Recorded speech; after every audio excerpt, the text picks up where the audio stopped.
नमस्कार दोस्तों, आपके अपने चैनल हिंदी ज्ञानमाला में आपका बहुत बहुत स्वागत है।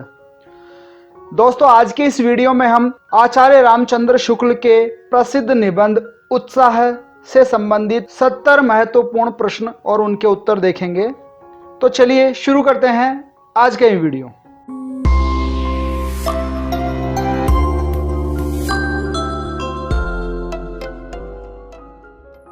दोस्तों, वीडियो शुरू करने से पहले मेरी आपसे रिक्वेस्ट है कि अगर अभी तक आपने हमारे चैनल को सब्सक्राइब नहीं किया है तो चैनल को सब्सक्राइब जरूर कर ले और बेल आइकन को दबाकर नोटिफिकेशन ऑन कर ले ताकि हमारे आगे आने वाली वीडियोस की जानकारी आपको सबसे पहले मिल सके। तो चलिए वीडियो में आगे बढ़ते हैं। दोस्तों, वीडियो शुरू करने से पहले मैं आपको बताना चाहूंगा कि उत्साह निबंध आरपीएससी सेकेंड ग्रेड के हिंदी के पाठ्यक्रम में लागू किया गया है। अगर आप आरपीएससी सेकेंड ग्रेड की तैयारी कर रहे हैं तो हमारे चैनल पर आरपीएससी सेकेंड ग्रेड हिंदी विषय की तैयारी करने के लिए एक प्लेलिस्ट उपलब्ध करवाई गई है। उसमें आरपीएससी सेकेंड ग्रेड हिंदी से रिलेटेड जो पाठ्यक्रम है उससे संबंधित सामग्री उपलब्ध करवाई है। आप उन वीडियोज को भी जरूर देखें, ये वीडियोज आपके लिए हेल्पफुल रहेंगे। इन वीडियोज का लिंक आपको इसी वीडियो के डिस्क्रिप्शन में मिल जाएगा। तो चलिए अब बात करते हैं उत्साह निबंध के प्रश्नों की। दोस्तों, पहला प्रश्न है, शुक्ल जी द्वारा रचित उत्साह नामक रचना किस प्रकार की रचना है? विकल्प है ए नाटक, बी कहानी, सी निबंध या फिर डी कविता। तो यहां सही जवाब होगा विकल्प सी निबंध। प्रश्न संख्या 2, उत्साह नामक निबंध के लेखक कौन है? तो पहले प्रश्न में इसका उत्तर मिल गया है, इसके लेखक है आचार्य रामचंद्र शुक्ल। प्रश्न संख्या 3 देखिए, उत्साह नामक निबंध शुक्ल जी के किस ग्रंथ में शामिल है? विकल्प है ए चिंतामणि भाग 1, बी चिंतामणि भाग 2, सी चिंतामणि भाग 3 या फिर डी चिंतामणि भाग 4। तो यहां पे सही जवाब होगा विकल्प ए चिंतामणि भाग 1। प्रश्न संख्या 4, शुक्ल जी द्वारा रचित ग्रंथ चिंतामणि के कुल कितने भाग है? विकल्प देखिए ए 2, बी 3, सी 4 या फिर डी 5। तो यहां सही जवाब होगा विकल्प सी 4। शुक्ल जी द्वारा रचित ग्रंथ चिंतामणि के कुल 4 भाग है। यहां मैं आपको बताना चाहूंगा कि चिंतामणि के 4 भागों में जो पहला भाग है चिंतामणि का, उसका संकलन आचार्य शुक्ल जी ने ही किया था और इसका प्रकाशन 1939 में करवाया था। और चिंतामणि भाग 1 में कुल 17 निबंध शामिल किए गए हैं। चिंतामणि भाग 2 में 3 निबंध शामिल है। शुक्ल जी के निधन के लगभग 4 वर्ष बाद 1945 में विश्वनाथ प्रसाद मिश्र ने चिंतामणि भाग 2 का संकलन और प्रकाशन करवाया था। चिंतामणि भाग 3 में शुक्ल जी के 21 असंकलित निबंध है, जिनका इस तीसरे भाग में संकलन लेखक डॉक्टर नामवर सिंह जी ने किया था और यह 1983 में राजकमल प्रकाशन से प्रकाशित हुआ था। चिंतामणि भाग 4 का संपादन कुसुम चतुर्वेदी और ओम प्रकाश सिंह ने किया था। इस तरह से कुल 4 भाग है चिंतामणि ग्रंथ के। प्रश्न संख्या 5 देखिए, आचार्य रामचंद्र शुक्ल के ग्रंथ चिंतामणि भाग 1 में किस प्रकार के निबंधों का संग्रह है? विकल्प देखिए ए व्याख्यात्मक, बी मनोवैज्ञानिक, सी विचारात्मक या फिर डी आंचलिक। तो यहां सही जवाब होगा विकल्प सी विचारात्मक। प्रश्न संख्या 6, उत्साह नामक निबंध की भाषा कैसी है? विकल्प देखिए ए खड़ी बोली, बी संस्कृतनिष्ठ, सी आंचलिक या फिर डी ब्रज भाषा। तो यहां सही जवाब हो जाएगा विकल्प ए खड़ी बोली। प्रश्न संख्या 7, बिना हाथ पैर हिलाए घोर प्रहार सहने के लिए तैयार रहना क्या कहलाता है? विकल्प देखिए ए उत्साह, बी साहस, सी वीरता या फिर डी धीरता। तो यहां सही जवाब होगा विकल्प बी साहस। अगर कोई हाथ पैर हिलाए बिना घोर प्रहार सहने के लिए तैयार रहता है, तत्पर रहता है, तो वो साहस कहलाएगा उस व्यक्ति का। प्रश्न संख्या 8 देखिए, कठिन से कठिन प्रहार सहकर भी जगह से न हटना क्या कहलाता है? तो विकल्प देखिए ए उत्साह, बी साहस, सी वीरता या फिर डी धीरता। तो यहां सही जवाब होगा विकल्प डी धीरता। प्रश्न संख्या 9 देखिए, धृति और साहस इन दोनों का संचरण किस में होता है? विकल्प देखिए ए उत्साह में, बी साहस में, सी वीरता में या फिर डी धीरता में। तो यहाँ सही जवाब होगा विकल्प ए, उत्साह में। प्रश्न संख्या 10, उत्साह किसके बिना अपूर्ण रहता है? विकल्प देखिए, ए कर्म के, बी आसक्ति के, सी साहस के, या फिर डी करुणा के। तो यहाँ सही जवाब होगा विकल्प सी, साहस के। उत्साह साहस के बिना अपूर्ण या अधूरा रहता है। प्रश्न संख्या 11 देखिए, दुख के वर्ग में जो स्थान भय का है वहीं आनंद वर्ग में किस मनोभाव का है? विकल्प देखिए, ए प्रीति का, बी लोभ का, सी उत्साह का, या फिर डी क्रोध का। तो यहां सही जवाब होगा विकल्प सी, उत्साह का। प्रश्न संख्या 12, अर्थ त्याग के साहस के कारण होने वाले कष्ट को सहने की क्षमता वाला व्यक्ति क्या कहलाता है? विकल्प देखिए, ए त्यागी, बी सहनशील, सी दानवीर, या फिर डी त्यागवीर। तो यहां सही जवाब होगा विकल्प सी, दानवीर। प्रश्न संख्या 13 देखिए, दानवीरता के संबंध में निम्न में से कौन सा कथन असत्य है? विकल्प देखिए, ए दानवीर में अर्थ त्याग का साहस होता है, बी दानवीर में अर्थ त्याग से उत्पन्न कष्ट को सहने की क्षमता होती है, सी दानवीर को अपने जीवन निर्वाह में कष्ट या कठिनता सहन करनी होती है, या फिर डी दानवीर कोई कष्ट नहीं सहता है। यहां सही जवाब होगा विकल्प डी, दानवीर कोई कष्ट नहीं सहता है। ये कथन इन चारों कथनों में से असत्य कथन है। प्रश्न संख्या 14 देखिए, युद्ध के अतिरिक्त संसार में और कौन कौन से विकट कार्य हैं जिनमें घोर शारीरिक कष्ट सहना पड़ता है? विकल्प देखिए, ए अनुसंधान के लिए तुषार मंडित अवरवेदी एवं अगम्य पर्वतों की चढ़ाई करना, बी ध्रुव देश या सहारा के रेगिस्तान का सफर करना, सी क्रूर बर्बर जातियों के बीच घोर अज्ञात जंगलों में प्रवेश करना, या फिर डी उपर्युक्त सभी। तो यहाँ सही जवाब होगा विकल्प डी, उपर्युक्त सभी। प्रश्न संख्या 15 देखिए, मनुष्य निम्न में से किन कार्यों या बातों से दूर रहता है? विकल्प है, ए शोध कार्यों से, बी कष्ट साध्य भ्रमण कार्यों से, सी जिन बातों से समाज में उपहास और निंदा का भय होता है, या फिर डी धार्मिक और कल्याणकारी कार्यों से। तो यहाँ सही जवाब होगा विकल्प सी, जिन बातों से समाज में उपहास और निंदा का भय होता है उन बातों से मनुष्य, समझदार मनुष्य दूर रहता है। प्रश्न संख्या 16, व्यक्ति को काम करने से रोकने वाला क्लेश नहीं है। निम्न में से कौन सा क्लेश व्यक्ति को काम करने से रोकने वाला नहीं है? विकल्प है, ए उत्साह, बी निंदा, सी अपमान, या फिर डी उपहास। तो यहाँ सही जवाब होगा विकल्प ए उत्साह। उत्साह क्लेश नहीं है। प्रश्न संख्या 17, समझदार लोगों के लिए कौन सा कष्ट सब शारीरिक कष्टों से बढ़कर होता है? विकल्प देखिए, ए धन हानि का कष्ट, बी मान हानि का कष्ट, सी स्वास्थ्य हानि का कष्ट, या फिर डी मन हानि का कष्ट। तो यहाँ सही जवाब होगा विकल्प बी, मान हानि का कष्ट। समझदार जो लोग होते हैं उन लोगों के लिए मान हानि का कष्ट सभी शारीरिक कष्टों से बढ़कर होता है।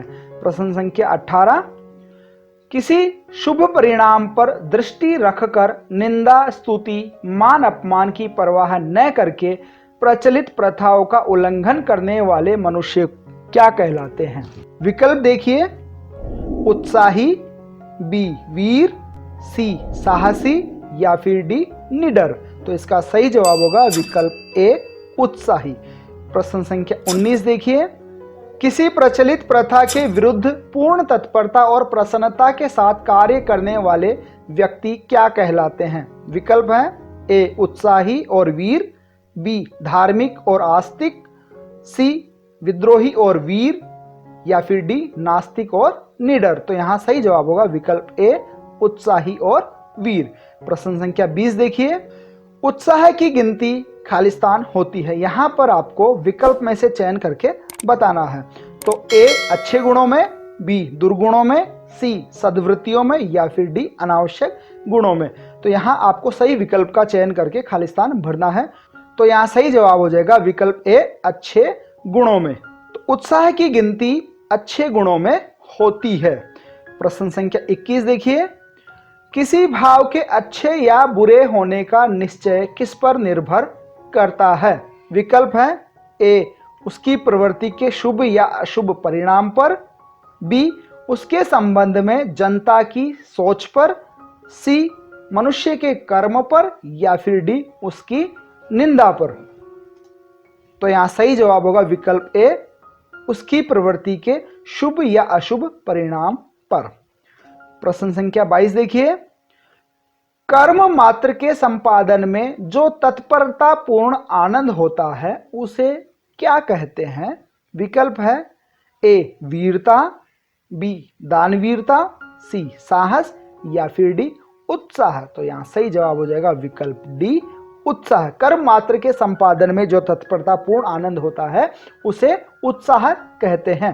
प्रश्न संख्या 23, प्रयत्न और कर्म संकल्प किस भाव के नित्य लक्षण हैं? विकल्प देखिए, ए, उत्साह, बी, श्रद्धा, सी, दान, या फिर डी, धीरता। तो यहां भी सही जवाब हो जाएगा विकल्प ए, उत्साह। दोस्तों, आपको इस प्रश्नोत्तरी को अटेंड करने के बाद में कमेंट करके बताना है कि आपने कुल कितने प्रश्न सही किए हैं। अपना स्कोर कमेंट बॉक्स में जरूर बताना है। अगला प्रश्न देखिए, प्रश्न संख्या 24, प्रत्येक कर्म में थोड़ा या बहुत किसका योग अवश्य रहता है? विकल्प है ए, उत्साह का, बी, बुद्धि का, सी, शंका का, या फिर डी, क्रोध का। तो यहां सही विकल्प होगा विकल्प बी, बुद्धि का। प्रश्न संख्या 25, वह क्या है जो जिस प्रकार हाथ पैर चलवाती है उसी प्रकार बुद्धि से भी काम कराती है? वह क्या चीज है? तो यहाँ पे विकल्प देखिए, ए, उत्साह की उमंग, बी, फल की इच्छा, सी, मानहानि का भय, डी, कष्ट का भय। तो यहाँ सही जवाब हो जाएगा विकल्प ए, उत्साह की उमंग। उत्साह की उमंग जिस प्रकार हाथ पैर चलवाती है उसी प्रकार बुद्धि से भी काम कराती है। प्रश्न संख्या 26, उत्साह नामक निबंध में लेखक ने संस्कृत के किस प्रसिद्ध नाटक का उल्लेख किया है? ये आपको बताना है। विकल्प देखिए, ए, चंद्रगुप्त का, बी, मुद्रा राक्षस का, सी, अभिज्ञान शाकुंतलम का, या फिर डी, राक्षस नाटक का। तो यहाँ सही जवाब होगा विकल्प बी, मुद्रा राक्षस का। प्रश्न संख्या 27, उत्साह निबंध में कालिदास के किस नाटक का उल्लेख हुआ है? विकल्प देखिए, ए, मेघदूतम का, बी, अभिज्ञान शाकुंतलम का, सी, रघुवंशम का, या फिर डी, मुद्रा राक्षस का। तो यहां भी सही जवाब हो जाएगा विकल्प डी, मुद्रा राक्षस।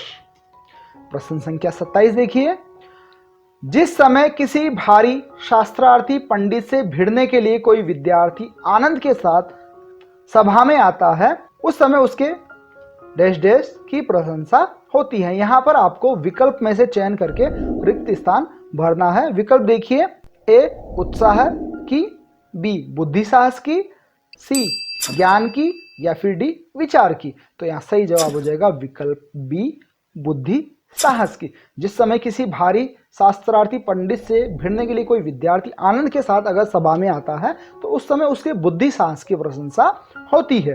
प्रश्न संख्या 29 देखिए, किसी भारी शास्त्रार्थी पंडित से भिड़ने के लिए आनंद के साथ सभा में आगे आने वाला विद्यार्थी क्या कहलाता है? विकल्प देखिए, ए, वाग्वीर, बी, कर्मवीर, सी, बुद्धिवीर, या फिर डी, दानवीर।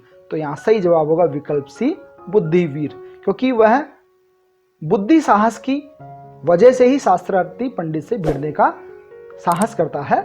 प्रश्न संख्या 30 देखिए, बड़ी बड़ी सभाओं के मंचों से लेकर स्त्रियों के उठाए हुए पारिवारिक प्रपंचों तक में कौन पाए जाते हैं? आपको विकल्प में से चयन करके बताना है।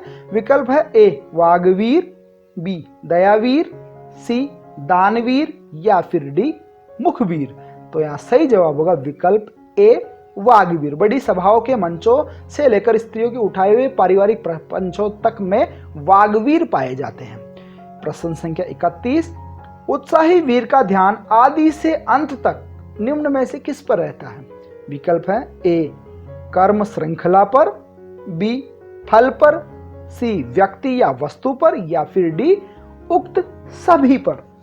तो यहां सही जवाब हो जाएगा विकल्प ए कर्म श्रृंखला पर। उत्साही वीर जो होते हैं वो आदि से अंत तक कर्म श्रृंखला पर ही ध्यान रखते हैं। प्रश्न संख्या 32, युद्ध वीर में विजेतव्य को क्या कहा गया है?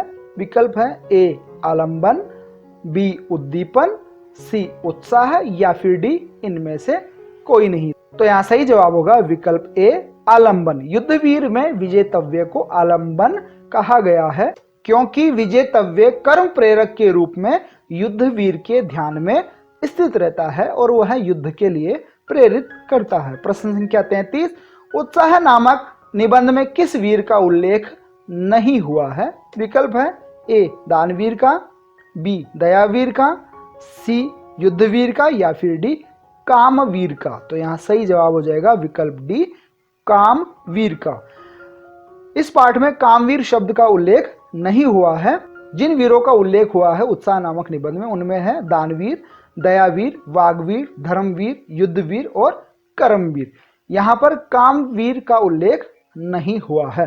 प्रश्न संख्या 34 देखिए, साहित्य मीमांसकों ने उत्साहियों के 3 भेद कौन कौन से बताए हैं? विकल्प है ए दानवीर, दयावीर और युद्धवीर, बी धर्मवीर, दयावीर और युद्धवीर, सी कामवीर, दयावीर, युद्धवीर, या फिर डी दानवीर, बुद्धिवीर और युद्धवीर। तो यहाँ सही जवाब हो जाएगा विकल्प ए दानवीर, दयावीर और युद्धवीर। प्रश्न संख्या 35 देखिए, आचार्य रामचंद्र शुक्ल ने अपने उत्साह नामक निबंध में 4 प्रकार के वीर स्वीकार किए हैं। उनमें से प्रमुख स्थान किसने दिया? यानी शुक्ल जी ने 4 प्रकार के वीर स्वीकार किए हैं, उनमें से किसे प्रमुखता दी है, प्रमुख स्थान किसे दिया है? विकल्प है ए युद्धवीर, बी बुद्धिवीर, सी दयावीर, या फिर डी दानवीर। तो यहाँ सही जवाब होगा विकल्प बी बुद्धिवीर को। आचार्य रामचंद्र शुक्ल ने अपने उत्साह नामक निबंध में 4 वीरों का उल्लेख करते हुए बुद्धिवीर को प्रमुख स्थान दिया है। प्रश्न संख्या 36 देखिए, साहित्य मीमांसकों ने किस दृष्टि से उत्साह के भेद किए हैं? विकल्प है ए कष्ट या हानि के भेद के अनुसार, बी लोभ या प्रेम के भेद के अनुसार, सी फल या कर्म के अनुसार, डी बुद्धि या मति के अनुसार। तो यहाँ सही जवाब हो जाएगा विकल्प ए कष्ट या हानि के भेद के अनुसार। कष्ट या हानि सहने के भेद के अनुसार साहित्य मीमांसकों ने उत्साह के भेद किए हैं। तो दोस्तों आज की इस वीडियो में बस इतना ही। इस वीडियो में आपने कितने प्रश्नों के सही उत्तर दिए अपना स्कोर कमेंट बॉक्स में जरूर लिखें। उम्मीद है ये वीडियो आपको पसंद आया होगा। वीडियो पसंद आया हो तो इसे लाइक करें, अपने साथियों के साथ शेयर करें और इस वीडियो के सेकंड पार्ट के लिए हमारे चैनल को सब्सक्राइब जरूर करें। जल्द ही इसका सेकंड पार्ट भी आ रहा है। धन्यवाद दोस्तों। जय हिंद, जय भारत।